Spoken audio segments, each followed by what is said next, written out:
सवालों को मैंने दिए थे। हो गए सारे। कोई मसला?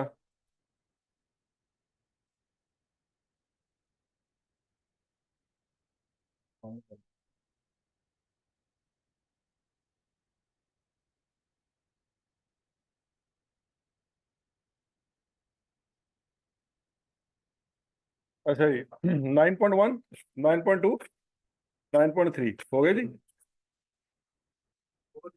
फोर भी हो गया। अच्छा जी। 5 और 6 भी करना है। फोर तक हो गया ना। 5 और 6 आपका होमवर्क है। अच्छा जी, 9.8 करते हैं बच्चों। 9.8 ये है कि अब बिजनेस का पहला साल नहीं है, बिजनेस का दूसरा साल। अभी तक तो हम यही पढ़ते हैं ना कि अगर बिजनेस का पहला साल है तो क्या क्या होना है। लेकिन अगर बिजनेस का दूसरा साल हो तो क्या करेंगे। अब बिजनेस स्टार्ट नहीं होना, बिजनेस स्टार्ट हो चुका है। ये बात समझ आ रही सबको? तो अगर बिजनेस स्टार्ट हो चुका है तो बच्चों पिछले साल के एंड पे कुछ ना कुछ बिजनेस के अंदर पड़ा होगा। फॉर एग्जांपल, कोई स्टॉक पड़ा होगा। हो सकता है कि नहीं हो सकता। इक्विपमेंट पिछले साल परचेज किए होंगे, वो पड़े होंगे। ठीक हो गया जी। पिछले साल में किसी से चीजें उधार ली होंगी, उनके पैसे देने बाकी होंगे। किसी को चीजें हमने उधार बेची होंगी, उनसे पैसे लेने बाकी होंगे। ठीक है, और कुछ पैसे हमारे पास कैश में या बैंक में पड़े होंगे। पॉइंट समझ आ गया? ये बच्चों पिछले साल का बैलेंस है जो आपके पास बचा हुआ है। और अगले साल फिर मजीद ट्रांजैक्शन हुई। समझ आ गई? अब हमने जो अकाउंट लेजर बनाए थे उसमें हमने नहीं देखा था कि पिछले साल का बैलेंस अगले साल में कैसे लिखें। अब हमने ये सीखना है कि पिछले साल का बैलेंस अगले साल में कैसे लिखना है। ठीक हो गया। स्टॉक हमारे पास पड़ा हुआ है कितना? 5,000। अब बच्चों, पिछले साल अगर हमने अकाउंट बनाया हो तो ये क्रेडिट पे लिखा होगा। कहाँ पे लिखा होगा? और इसकी नेचर क्या होगी? डेबिट। अब अगले साल जब इसको लिखेंगे तो ये अपनी असल नेचर में आएगा। इसकी असल नेचर क्या है? डेबिट। तो ये फिर अपनी असल साइड पे आ जाएगा, यहाँ पे आ जाएगा 5,000। पहले क्रेडिट साइड पे लिखा हुआ था, अब किस साइड पे आ जाएगा? डेबिट साइड पे। ठीक हो गया?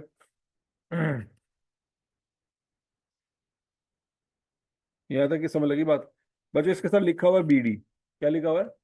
बीडी। और इसके साथ क्या लिखा हुआ है? सीडी। सीडी का मतलब क्या बताया था मैंने आपको? Carry down. कैरी डाउन का मतलब यह है कि पिछले साल का अकाउंट ऊपर बनेगा और अगले साल का अकाउंट उससे नीचे बनेगा। ठीक हो गया? तो जब वो अकाउंट आप नीचे बनाएंगे तो इसका मतलब है कि ये कैरी डाउन का मतलब है कि ये चीज नीचे जा रही है। और इसका मतलब क्या होगा कि ऊपर से चीज नीचे, ब्रॉट डाउन। इसका मतलब क्या है जी? Brought down. कि ऊपर से कोई चीज नीचे लेके आ रहे हैं। तो समझ लगी बात की? मतलब रजिस्टर पे जब आप कोई चीज लिखते हैं तो पुरानी चीज ऊपर होती है और नई चीज नीचे होती है। ऐसी है ना? लिख रहे होते हैं तो अपने बाद में अगर कोई चीज लिखनी हो तो वो उस पैराग्राफ के नीचे आप लिख रहे होते हैं। तो नई चीज नीचे आ रही होती है और पुरानी चीज ऊपर होती है। तो वही पॉइंट है यहाँ पे कि आपने पिछले साल का अकाउंट बनाया था तो वो ऊपर बना होगा, और अगले साल का अकाउंट बनेगा तो उससे नीचे। और उसके अगले साल का जब अकाउंट बनाएंगे तो वो उससे नीचे। समझ आ गई बात की? तो बोलो तो सही। अच्छा जी, अब हमारे स्टॉक में कितना बैलेंस पड़ा हुआ है बच्चों? 5,000।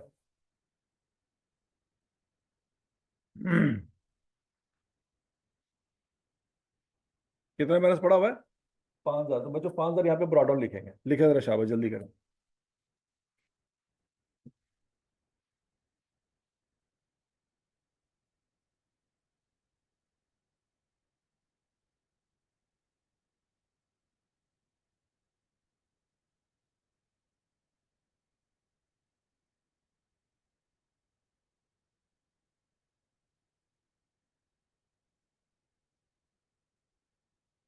लिखिए जी। ऊपर लिखा स्टॉक अकाउंट, स्टॉक में क्या लिखा? 5,000 ब्रॉड डाउन, बस। अब बाकी कुछ भी नहीं लिखा फिलहाल, बाकी छोड़ दीजिए। ये 5,000 सबको समझ आ गया नहीं? और बोलो तो सही। अब अगला पॉइंट। आपके पास इक्विपमेंट पड़ा हुआ है ऑलरेडी। कितने का पड़ा हुआ है? 3,700। तो बच्चों आप इक्विपमेंट अकाउंट बनाएंगे और इक्विपमेंट अकाउंट में ब्रॉडन लिखेंगे कितना, 3,700 किस साइड पे, डेबिट साइड पे। उसके साथ लिखेंगे क्या, ब्रॉड डाउन।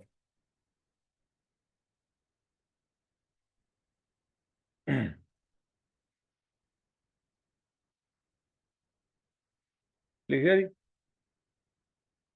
अब उसके बाद बच्चों आपके पास क्रेडिटर पड़ा हुआ है कितना, 500 का।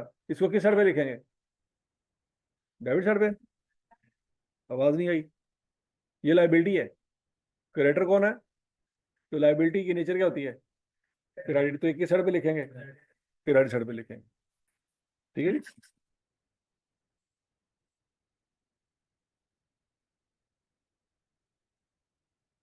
तो यहाँ पे ब्रॉडन आएगा किस साइड पे, क्रेडिट साइड पे।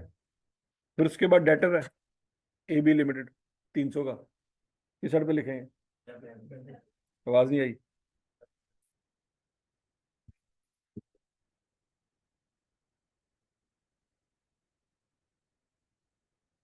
300 के डेटर लिखेंगे डेबिट साइड। और समझ आ गई सबको।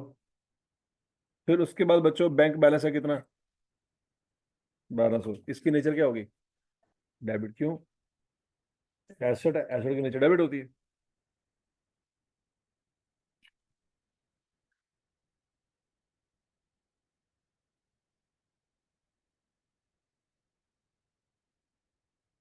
सबने अकाउंट ओपन कर लिया। कितने अकाउंट ओपन हो गए बच्चों, stock account, equipment account, creditor account, debtor account और बैंक बैलेंस। सबको समझ आ गई बात। अब उसके बाद अब अगले साल की ट्रांजेक्शन है। अब मजे की बात यह है बच्चों, अगर आप गौर से देखो तो यहाँ पे कैपिटल अकाउंट कोई नहीं, यहाँ पे कैपिटल अकाउंट कोई नहीं। क्या आपको लगता है कि बगैर कैपिटल के ये कारोबार चल रहा है, बगैर कैपिटल के कारोबार नहीं चल रहा। बगैर कैपिटल के दुनिया का कोई भी कारोबार नहीं चल सकता। नहीं बात नहीं लगी। अगर आप खुद पढ़ना नहीं चाहते तो आपका दोस्त आपको पढ़ा सकता है, समझ आ गई। तो अगर आप खुद अपने पैसे लगा के अपना कारोबार नहीं चला सकते तो दुनिया का कोई बंदा आप पे पैसे लगा के कारोबार चलाने के लिए आपको मोटिवेट कर सकता है।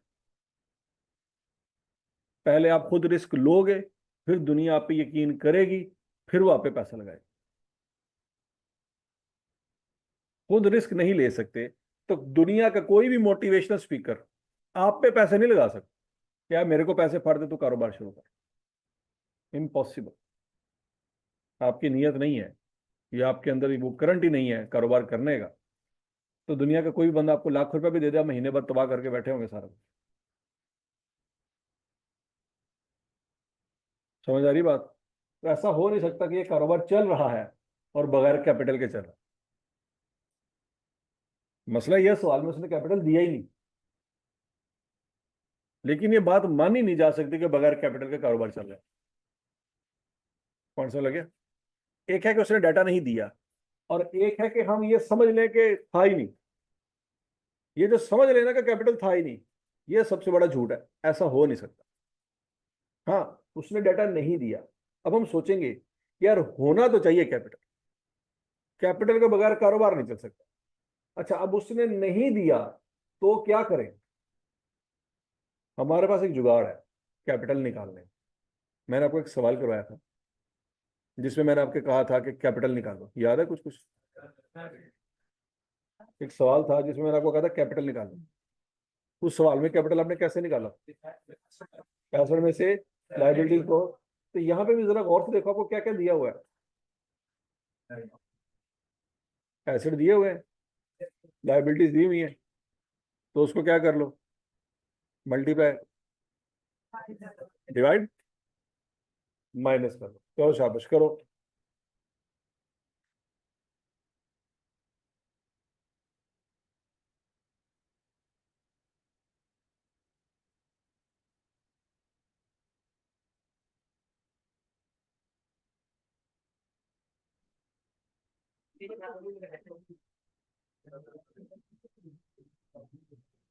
9,700। सोच लो सोच लो। अब बच्चों अगर उसने कैपिटल नहीं दिया तो हम कैपिटल निकाल सकते, लेकिन कैपिटल नहीं दिया इसका मतलब ये कभी भी नहीं ले सकते कि कैपिटल है ही नहीं।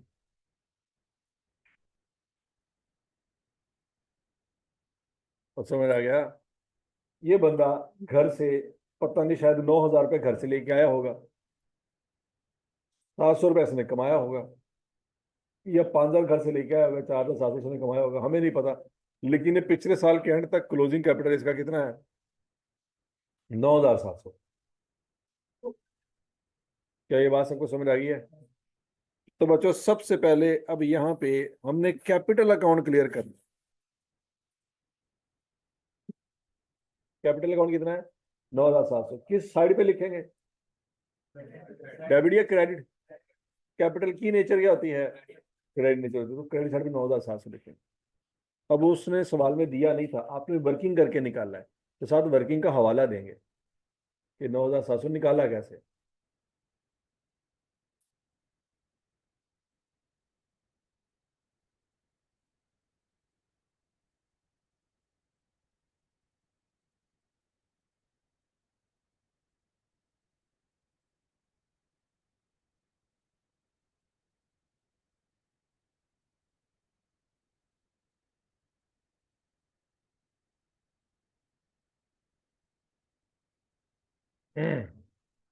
हाँ जी, तो सबको बात समझ आ गई? बच्चों ऐसा कोई भी सवाल आज के बाद आपको नजर आए, ये मसला सिर्फ इंट्रोडक्शन टू अकाउंटिंग में नहीं आएगा, FAR 1 में भी होगा, FAR 2 में भी होगा। क्या कब आपको एक सवाल देगा, उसमें एसेट्स दिए जाएंगे, लाइबिलिटीज दी जाएंगी, कैपिटल नहीं देगा एक। तो कैपिटल निकालने का एक ही तरीका जो आज आपने पढ़ा है, चाहे FAR 1 का सब्जेक्ट हो जाए, चाहे FAR 2 का सब्जेक्ट हो जाए, जब भी सवाल में कैपिटल नहीं दिया जाएगा, कैपिटल निकालने का तरीका क्या है? एसेट में से लाइबिलिटीज को माइनस करेंगे तो कैपिटल आ जाएगा। ठीक है जी। FAR 1 में ऐसे टॉपिक हैं जहां पे आईकैप जानबूझ के कैपिटल नहीं बताता, तो यही तरीका इस्तेमाल होता है। तो ये तरीका पल्ले बांध लें। हर एक सब्जेक्ट में, अकाउंटिंग हर सब्जेक्ट में जब जब भी आईकैप आपको कैपिटल नहीं देगा, उसको निकालने का यही तरीका। एसेट दिए हुए हैं, लाइबिलिटियां दी हुई हैं, माइनस कर। क्लियर? क्यों? क्योंकि अगर आप कैपिटल नहीं निकालेंगे ना बच्चों, आपकी अकाउंटिंग इक्वेशन बैलेंस नहीं होती। अकाउंटिंग क्वेश्चन है asset is equal to capital plus liability, तो यहाँ पे एसेट ज्यादा है, लाइबिलिटियां कम है, या तो एसेट के बराबर लाइबिलिटियां हो तो कैपिटल 0 मान लें। समझ आ गई बात? अगर एसेट और लाइबिलिटी आपस में बराबर नहीं है तो सीधी सी बात है कैपिटल होगा, अदरवाइज अकाउंटिंग इक्वेशन टैली नहीं होती हमारी। और हमने कहा कि अकाउंटिंग इक्वेशन हमेशा टैली होगी, वो अकाउंटिंग इक्वेशन आपकी आउट हो जाएगी अगर आप ये मान लें कि कैपिटल 0 है। अच्छा जी, अब यहाँ तक के बच्चों अकाउंट समझ आ गए? हमने कौन कौन से अकाउंट ओपन कर लिए?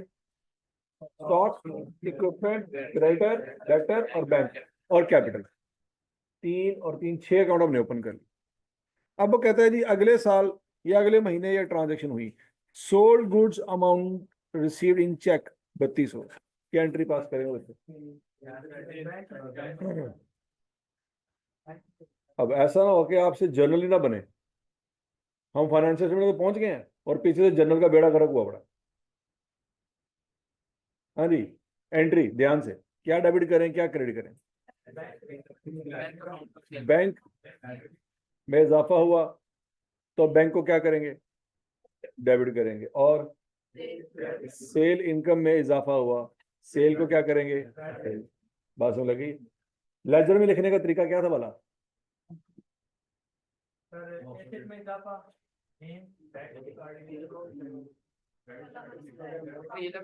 अब हम जर्नल अब हम जर्नल को स्किप कर रहे हैं, हम जर्नल नहीं बना रहे, सीधा क्या बना रहे हैं?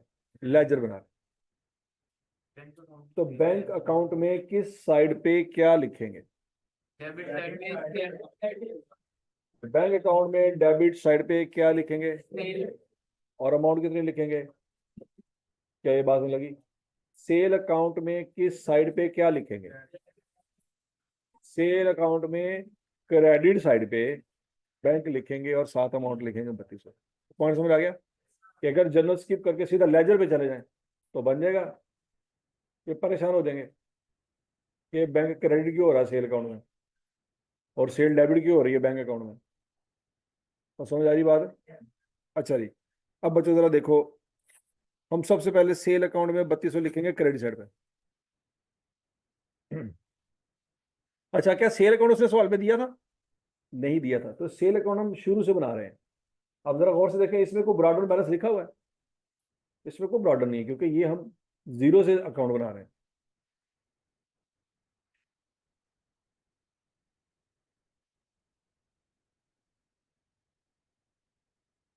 हाँ भाई, सेल अकाउंट में क्रेडिट साइड 3200 समझ आ गया। नाम क्या लिखेंगे? अब दूसरा अकाउंट कौन सा यूज होगा? बैंक, उसके किस साइड पे लिखेंगे पैसे? डेबिट साइड पे, और साथ नाम क्या लिखेंगे? सेल। क्या ये बात में लगी? ये 1200 कहां से आया? पिछला बैलेंस। और 3200 कहां से आया? चीजें बेच के।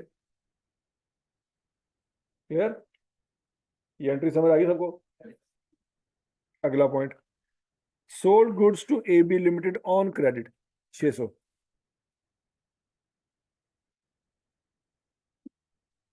एंट्री सोच लो पहले, एंट्री।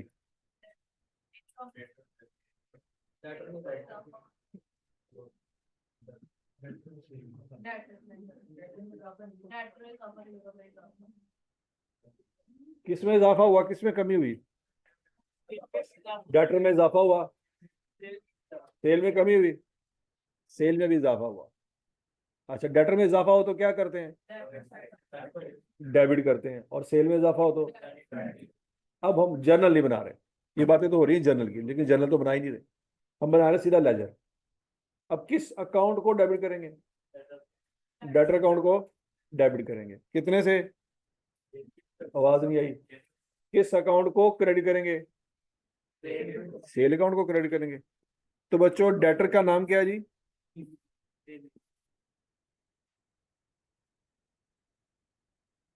डेटर को कितने से डेबिट करेंगे बच्चों?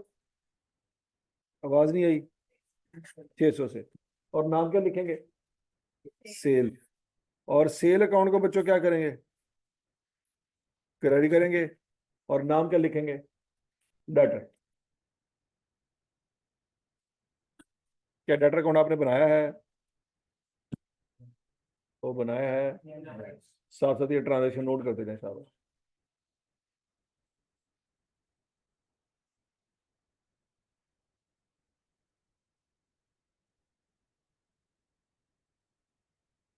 नोट कर लिया सबने? Bought goods from OK limited on credit. हाँ जी। Purchase account debit, creditor, OK limited, credit. तो लगी एंट्री पहले दिमाग में ले आए, शाबाश। Entry, bought goods from OK limited on credit. Debit क्या होना है, क्रेडिट क्या होना है? परचेज डेबिट होगी और ओके लिमिटेड क्रेडिट होगा। क्लियर सबको? तो बच्चों, परचेज अकाउंट नहीं बनाया हुआ, ऊपर वाले डाटा में परचेज का अकाउंट नहीं था, इसका मतलब है परचेज अकाउंट हमने बनाना पड़ेगा। परचेज अकाउंट हमें बनाना पड़ेगा। परचेज अकाउंट को क्या करेंगे? डेबिट। क्या करेंगे? और क्रेडिट किसको करेंगे?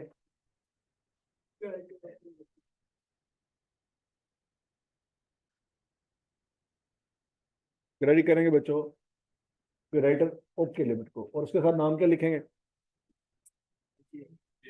परचेज। और यहाँ पे परचेज के सामने नाम क्या लिखेंगे? क्रेडिट। ठीक है सबने? सारे अपने अपने लेजर में आओ, शाबाश।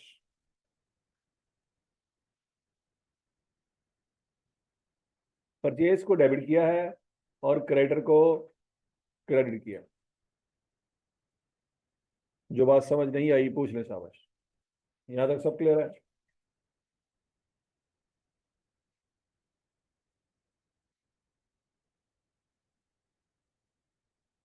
हाँ जी, कोई मसला है तो बता दे, शाबाश। Paid OK limited by cheque 3,000।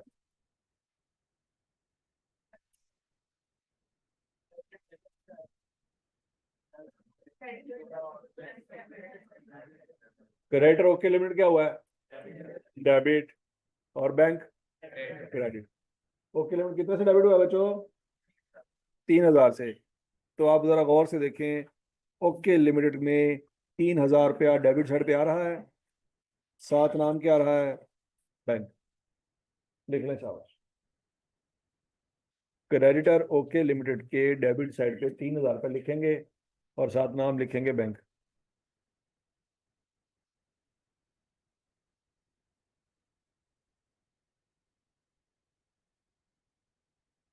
लिखे जी? तो सबने लिख लिया।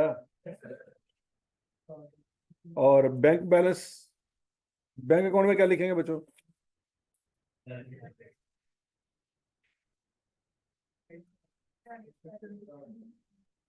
क्रेडिट साइड पे 3,000 रुपये लिखेंगे और साथ नाम के लिखेंगे? क्रेडिटर। और लिख लिया सबने? अगली ट्रांजेक्शन बच्चों, paid general expenses by cheque. कितना? क्या डेबिट करेंगे, क्या क्रेडिट करेंगे? General expense debit. क्या जनरल एक्सपेंस के नाम से ऑलरेडी हमारे पास कोई अकाउंट है? ये नया बनाना पड़ेगा।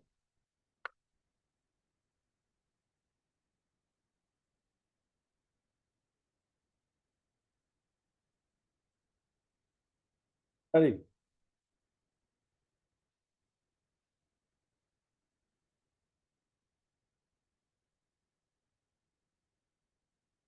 क्या डेबिट करेंगे, क्या क्रेडिट करेंगे बच्चों?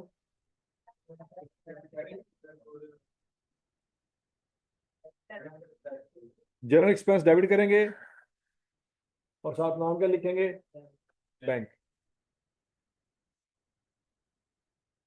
और बैंक को क्रेडिट करेंगे, साथ नाम क्या लिखेंगे? General expense.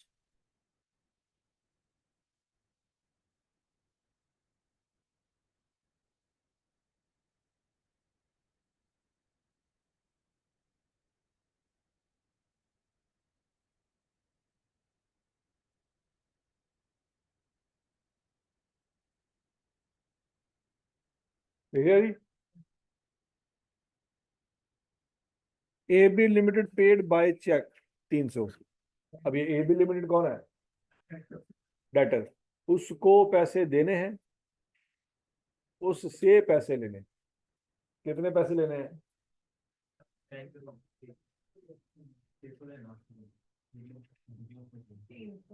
क्या एंट्री करेंगे बच्चों? बैंक क्या होगा? डेबिट होगा। और डेटर क्या होगा? क्रेडिट होगा। बच्चों देखो, बैंक डेबिट हो रहा है 300 से। नाम क्या लिखेंगे साथ? डेटर। और डेटर अकाउंट,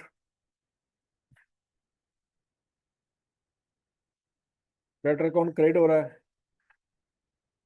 नाम क्या आ जाएगा? बैंक। और लिख लिया सबने? तो बच्चों आपकी जितनी ट्रांजैक्शन थी सारी की सारी नोट हो गई हैं कि नहीं नोट हुई? ये रहेगी, इसको छोड़ दें फिलहाल। आपको पता है स्टॉक की वैल्यू हमेशा ट्रायल बैलेंस के नीचे होती है। ये स्टॉक की वैल्यू कभी ट्रायल बैलेंस के अंदर आपको नजर नहीं आई। क्यों? क्योंकि ये स्टॉक ऐसी वैल्यू है जिसका किसी के साथ लेन देन कोई नहीं किया आपने। ये सारी ट्रांजेक्शन पढ़ के देख लो, इसमें दो पार्टीज इन्वॉल्व हैं। एक बिजनेस है और दूसरा कोई और पार्टी है। वो बैंक हो सकता है, वो ए बी लिमिटेड है, वो ओके लिमिटेड है। बात समझ लगी कि नहीं लगी? लेकिन स्टॉक में कोई दूसरी पार्टी नहीं है, स्टॉक तो आपके पास पड़ा हुआ है। तो this is not a transaction. Transaction ये है, ये क्या है? ट्रांजैक्शन। ये ट्रांजैक्शन नहीं है। ट्रांजैक्शन वो चीज होती है जिसमें दो पार्टीज इन्वॉल्व होती हैं। एक तरफ बिजनेस है, दूसरी तरफ कोई बंदा है। या तो वो बंदा क्रेडिटर है, या वो बंदा डेटर है, या वो बंदा जो है वो गवर्नमेंट है जिसको आपने टैक्स देना है, या आपने उसको बिजली का बिल जमा कराना है, गैस का बिल या पानी का बिल जमा करना। तो ट्रांजैक्शन होती है वो है जिसमें दो पार्टीज इन्वॉल्व हो। एक बंदा अपने साथ ट्रांजैक्शन नहीं कर सकता। नहीं समझ आई बात? ठीक है जी। तो ये जो चीज है ना, स्टॉक एट 31 जुलाई 6200, ये ट्रांजैक्शन नहीं है। तो इसलिए इसमें किसी को डेबिट क्रेडिट हम नहीं कर रहे। ये एक वैल्यू है जो पड़ी हुई है साल के एंड में। इसको बाद में देखते हैं। ये ट्रायल बैलेंस के नीचे भी लिखी होती है और यहाँ पे भी नीचे लिखी हुई है। ठीक हो गया? ये ट्रांजेक्शन सारी समझ आ गई बच्चों आपको? ये जैसे यहाँ पे नीचे लिखी हुई है ना बच्चों, ये एज इज ट्रायल बैलेंस के नीचे आ जाएगी। ट्रायल बैलेंस ऊपर वाली चीजों से बन जाएगा बस। अब आपने सारे अकाउंट्स बनाए हुए हैं। मेरा आपसे सवाल यह है कि आपने तमाम अकाउंट्स के क्लोजिंग बैलेंस निकालने निकालने आते हैं? आपको सिखाए हुए हैं ना? बड़ी साइड का टोटल दोनों तरफ लिखेंगे, जो साइड छोटी है वहां पे कैरेट बैलेंस निकल आएगा। चलो शाबाश, तमाम अकाउंट क्लोज करें। आपके पास अकाउंट है कितने वैसे?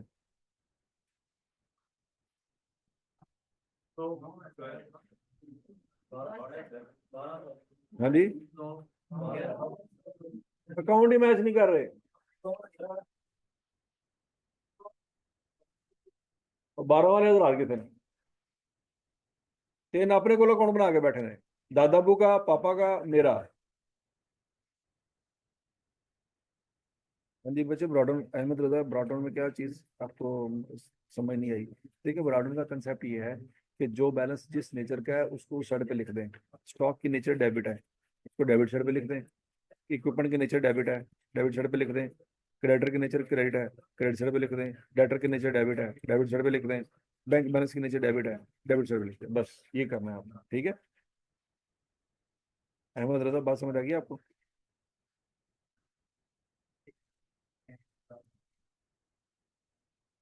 ऐसा फातिमा, क्लोजिंग स्टॉक तो आपके पास पड़ा हुआ है, लेकिन ओपनिंग स्टॉक वो स्टॉक था जो साल के शुरू में था। अब तक वो सेल हो चुका होगा। तो जो चीज सेल हो चुकी है वो एसेट में कैसे हो सकती है? आयशा, ये बात आपको समझ आ गई? ओपनिंग स्टॉक साल के शुरू में था, साल के एंड तक जाते जाते वो सेल हो चुका होगा।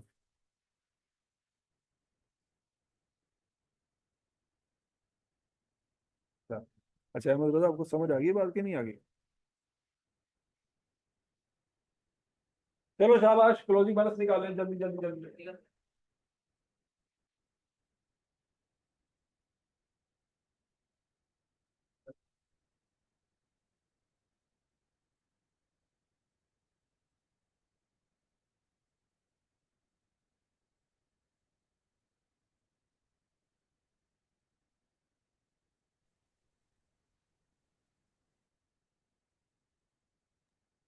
अस्सलाम वालेकुम सर।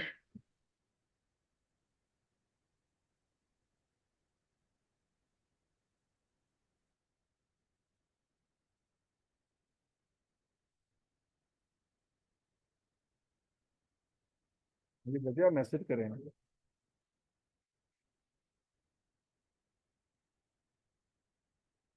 हाँ भाई,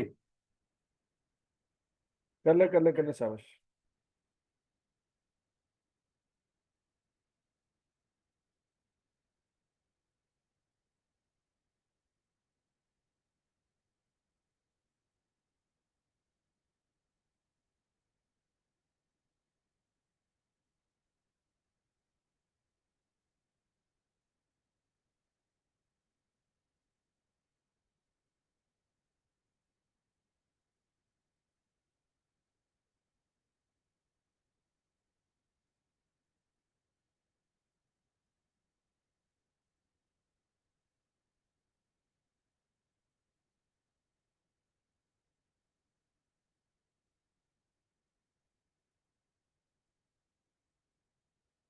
हाँ जी,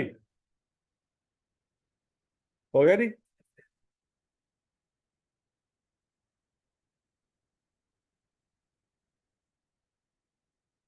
अब वजह देखो, आपके पास स्टॉक अकाउंट था।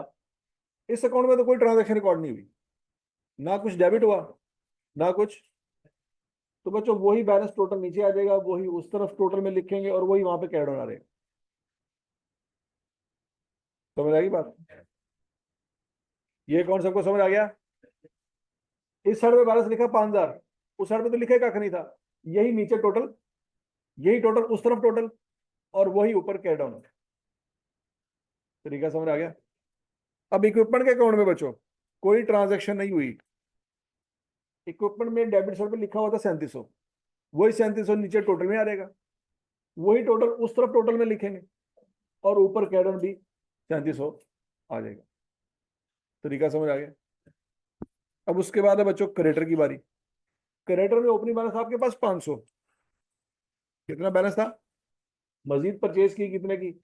3900 की। टोटल किया तो आंसर आया 4400। वही 4400 दूसरी तरफ लिखा, यहाँ पे ऑलरेडी ऊपर बैलेंस आ रहा था 3000, तो 4400 में से 3000 माइनस करेंगे तो क्लोजिंग बैलेंस कितना आ जाएगा? 1400।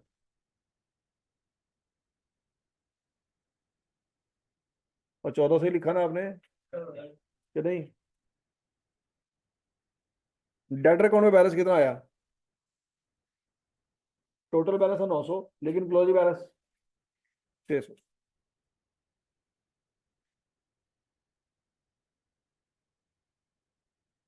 जी हाँ जी, आप मैसेज सेंड करो ना, हैंड रेज ना करो, मुझे मैसेज बताओ, टेक्स्ट करो मुझे यहाँ पे वो Zoom पे क्या इशू है उसको डिस्कस करते हैं। हाँ जी।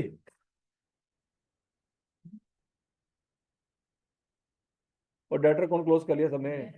कोई इशू, कोई कंफ्यूजन? अब उसके बाद बारी है बैंक अकाउंट की। अब बैंक अकाउंट में ओपनिंग बैलेंस कितना था बच्चों? 1200। फिर हमने चीजें बेची 3200 की। फिर हमने डेटर से पैसे लिए 300। टोटल पैसे हमारे पास कितने थे? 4700। तो ऐसे ही है ना? टोटल पैसे हमारे पास कितने थे बच्चों? 4700 थे। पैसे लग गए, कहाँ कहाँ लगे? 3000 रुपये हमने दिया किसको? क्रेडिटर को। और 500 रुपये के हमने जनरल एक्सपेंसेस पे किए। बाकी पैसे हमारे पास कितने बच गए? 1200। ये सबका आंसर आ गया? या यहाँ पे कोई कंफ्यूजन है? अगला अकाउंट है जी कौन सा? ये डेटर हो गया। Capital account. कैपिटल अकाउंट में ओपनिंग बैलेंस आ रहा था 9700 का। कितना आ रहा था? इस कैपिटल अकाउंट में इस महीने में कोई ट्रांजेक्शन नहीं हुई, ना वो घर से पैसे लेके आया, ना वो घर पैसे लेके गया, तो ना तो इजाफा हो रहा है ना कोई कमी हो रही है। तो 9700 ही ओपनिंग बैलेंस था, वही क्लोजिंग बैलेंस।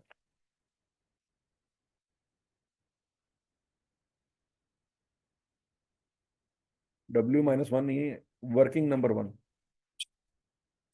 बेसिकली आपने बच्चों यहाँ पे वर्किंग की होगी ना?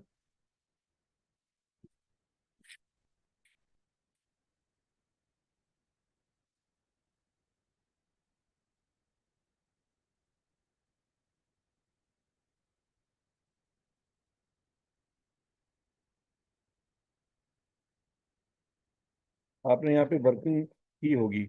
वर्किंग कैसे की होगी? एसेट्स, आपने लिखा होगा capital is equal to assets minus liabilities. तमाम एसेट को आपने टोटल किया होगा। तमाम एसेट को टोटल करने क्या बनता है? 10,200। और लाइबिलिटीज 500। आंसर क्या रहेगा? ये वर्किंग नंबर 1 किया आपने, ठीक हो गया? और इसका हवाला आप देंगे कि 9700 सवाल में दिया नहीं था, ये हमने निकाला है वर्किंग करके, और वर्किंग का हवाला देंगे कि अगर किसी बच्चे को समझ ना आए कि 9700 कैसे आया है, वो देखेगा रेफरेंस लिखा हुआ वर्किंग नंबर 1, वो कहीं ढूंढेगा वर्किंग नंबर 1, उसको यहाँ पे वर्किंग मिल जाएगी, और वो समझेगा कि यार कैपिटल 9700 निकला कैसे है। उसको समझ आएगी कि अकाउंटिंग के क्वेश्चन का सहारा लिया गया है, एसेट में से लाइबिलिटी को माइनस किया गया है तो कैपिटल निकला है। ठीक हो गया? यहाँ तक की बात सुनेगी। अब वो जो एसेट आपने पकड़े हैं वो ओपनिंग एसेट्स हैं। कौन से एसेट है? और लाइबिलिटीज भी कौन सी थी? ओपनिंग। तो कैपिटल भी फिर कौन सा निकलेगा? ओपनिंग निकलेगा।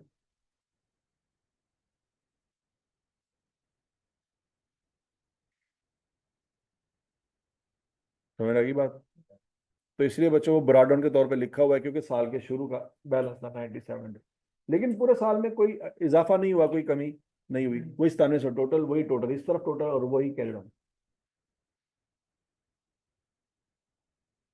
कैपिटल अकाउंट सबको समझ आ गया नहीं? अब बच्चों बैंक अकाउंट भी क्लियर हो गया। परचेज अकाउंट की बात करते हैं। परचेज अकाउंट में 3900 रुपए की परचेज हुई है। अच्छा, कोई पिछले साल का ब्रॉडर बैलेंस था नहीं यहाँ पे? क्या था? कोई नहीं था। 3900 की परचेज हुई है और इसमें कोई चीज नहीं आई, वही टोटल आ रहेगा, वही टोटल उस तरफ टोटल, और वही कह रहा हूं।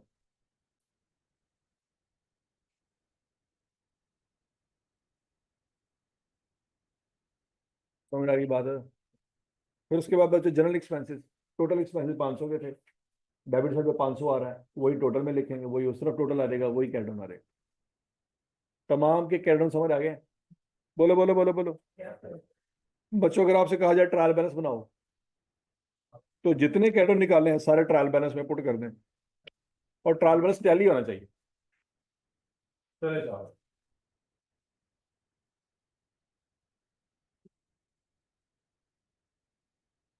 हाँ भाई, ट्रायल बन गया जी, टैली है। अगर ट्रायल टैली नहीं है तो कोई गड़बड़ है।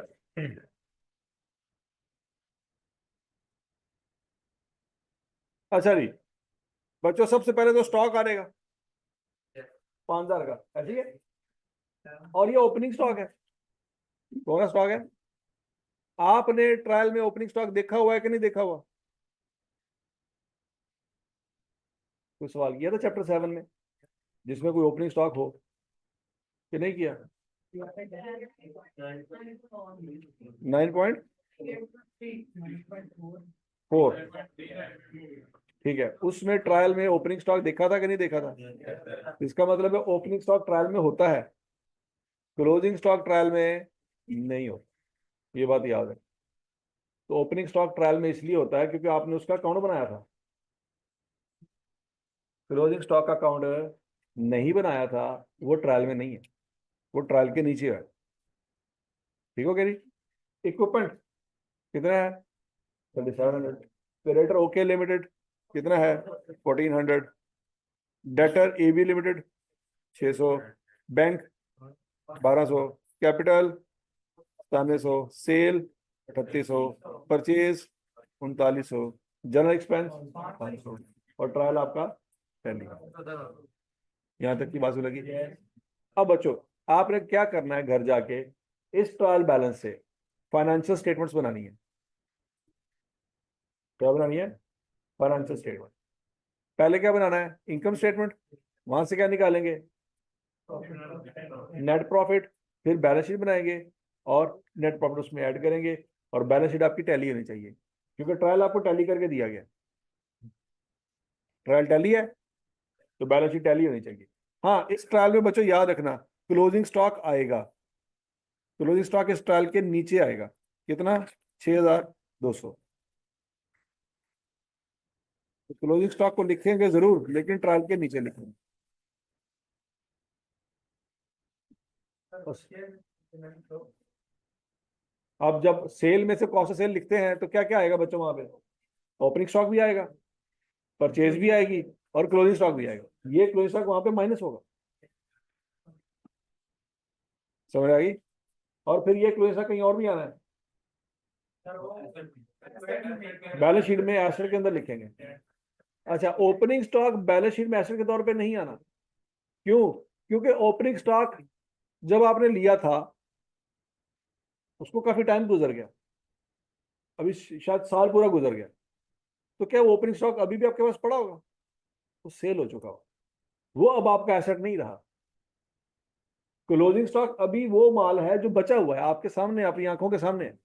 वो जैसे मोबाइलों की एग्जांपल लेते हैं हम, 1 फरवरी को 4 मोबाइल बचे हुए थे, अगर आपको याद हो, कल परसों वाली एग्जांपल में। लेकिन 28 फरवरी वाले दिन जब महीना खत्म हुआ था तो 2 मोबाइल थे। ऐसी है ना? तो बोलो तो सही।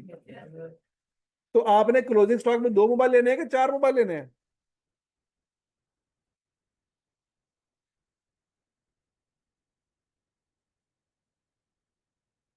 ये देखो बच्चों,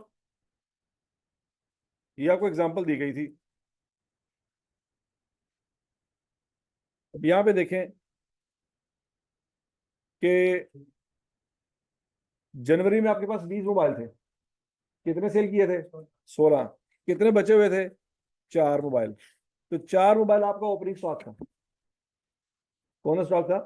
ओपनिंग स्टॉक। फिर आपने 20 लिए, कितने हो गए टोटल? 24। आपने 22 बेचे, तो क्लोजिंग स्टॉक में कितने बचे होंगे? 2। क्लोजिंग स्टॉक में कितने मोबाइल बचे होंगे? 2। अब मुझे बताओ, जब आप बैलेंस शीट बनाएंगे तो बैलेंस शीट में जब आप एसेट लिख रहे होंगे तो उसमें ये 2 मोबाइल आएंगे या 4 मोबाइल आएंगे? आपको अच्छी तरह से पता है वो 4 मोबाइल सेल हो चुके हैं। वो 4 मोबाइल थे, तभी तो 22 मोबाइल सेल हुए थे, वरना 20 में से 22 कैसे सेल हो सकते थे? 20 मोबाइल लिए थे, 22 कैसे सेल हुए? ये पॉसिबल नहीं है। उन 4 में से 2 सेल हुए होंगे, 2 बचे होंगे, तो जो 2 बचे हुए हैं वही हम बैलेंस शीट में लिखेंगे। क्या ऐसा करना चाहिए कि जो 2 बचे हैं वो भी लिखें, जो जो 4 पड़े थे वो भी लिखें? नहीं, 6 मोबाइल नहीं बचे हुए, 2 बचे हैं। तो जो इस वक्त क्लोजिंग स्टॉक है वही असल में एसेट है। ओपनिंग स्टॉक सेल हो चुका होगा, वो दोबारा बैलेंस शीट में नहीं आना। नहीं समझ आ रही बात? ठीक है। तो क्लोजिंग स्टॉक वो एसेट है जो इस वक्त पड़ा हुआ है, आपकी आंखों के सामने है। ओपनिंग स्टॉक साल के शुरू में था, वो अभी तक नहीं पड़ा होगा। समझ आ गई बात? तो ये बात अच्छी तरह से याद रखनी है कि सवाल में अगर ओपनिंग स्टॉक क्लोजिंग स्टॉक होंगे तो opening stock cost of sale में खत्म, क्लोजिंग स्टॉक है बहुत चीज है जो बैलेंस शीट में आएगी। ठीक है जी। तो बच्चों, इससे आपने ये सवाल कंप्लीट करना कर लोगे।